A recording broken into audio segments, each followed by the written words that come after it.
Viewers আসসালামু আলাইকুম, welcome back to my channel. কেমন আছেন সবাই? আশা করি সবাই অনেক ভালো আছেন। আজকে হচ্ছে শামুক পাস্তার রেসিপি শেয়ার করবো আপনাদের সাথে। তো পাস্তাটা আগে সেদ্ধ করে নিচ্ছি একটা হাঁড়িতে, পরিমাণ মতো পানি আর হচ্ছে লবণ দিয়ে পাস্তাটা আগে সেদ্ধ করে নিয়েছি।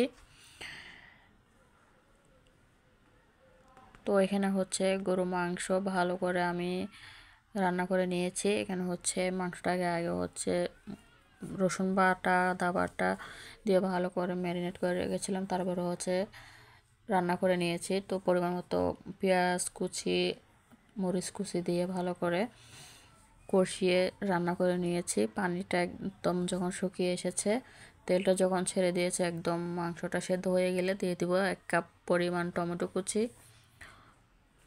কুচি দিয়ে ভালো করে কষিয়ে নিয়েছি। এবার হচ্ছে সেদ্ধ করে রাখা পাস্তাটা দিয়ে দিয়েছি। পাস্তা দিয়ে ভালো করে মিশিয়ে নিচ্ছি।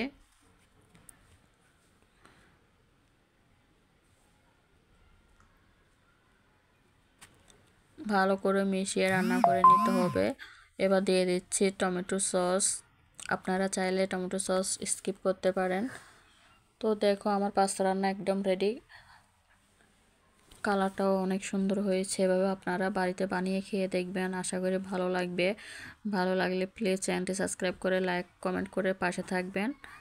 আসসালামু আলাইকুম, ধন্যবাদ সবাইকে। আল্লাহ হাফেজ।